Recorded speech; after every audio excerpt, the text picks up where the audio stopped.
بچے نکال ہوتے ہیں بھائی، اور اس کو اپنے کمرے میں نہیں سلانا. 2 سال سے بچہ بڑا ہو جائے نا، دودھ پیتا ہے بچہ، دودھ پی لیا اس نے، 2 سال سے بڑا ہو جائے تو ماں باپ کے کمرے میں سونا نہیں ہے اس نے. اگر گنجائش ہے تو بڑے آرام سے دادی اماں کہیں بھی سوئے. ٹھیک، یہ میں ساروں کو بتا رہا ہوں. یہ بچوں کے بچیوں کے اوپر میں ڈیل کر رہا ہوں نا کیسز. وہ تو بڑے ہو گئے ہوئے ہیں، تو اب وہ عجیب و غریب ان کی کہانی ہے. سوچے ہیں 2.5 سال کی عمر کے بچے کی یادداشت ہے. ٹھیک، اور اس کو سمجھ تو کچھ نہیں تھی، لیکن اس کے اندر اتنا خوف ہے، ساتھ اتنی نفرت ہے اپنے ماں باپ کے لیے، اور غصہ اسپیشلی باپ کے لیے. اس کے ذہن میں یہی آتا رہا کہ ابا رات کو اماں کو مار رہا ہوتا ہے. بڑے ہو کے پتہ لگا نہیں، یہ تو کام ہی بہت گندا ہے. تھوڑا سا اور بڑا ہوا تو اس نے کہا یہ تو بالکل ہی دونوں زانی ہے.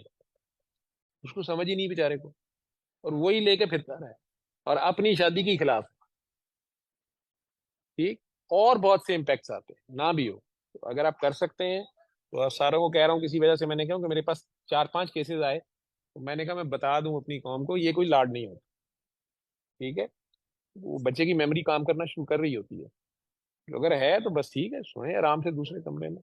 اور ویسے بڑے ہو جائیں تو پھر یہ بھی کہا گیا ہے جب بالغ بلوغت کے قریب آ جائیں، آج کل تو یہ نیٹ کی وجہ سے 10 سال کے بالغ ہوئے ہوتے ہیں، تو بہن بھائی اکیلے نہیں ایک کمرے میں سوئیں گے، یا وہاں کوئی بڑا ہو، اس میں دھیان رکھا جائے.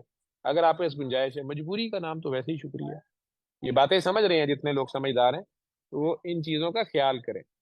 کچھ کا کچھ بات بن جاتی ہے. نبی رحمت نے، اللہ نے بالکل اتنی اتنی سی چی چی چی بتائی ہوئی ہے بات. ہم حلیے تو وہ بنا لیتے ہیں، لیکن ہمارا پریکٹیکل وہ ہے ہی نہیں ہے، اور ہم ان چیزوں کو غور ہی نہیں کر رہے جو ہمارے فائدے کے لیے ہیں. ان کا نہیں کچھ چاہتا.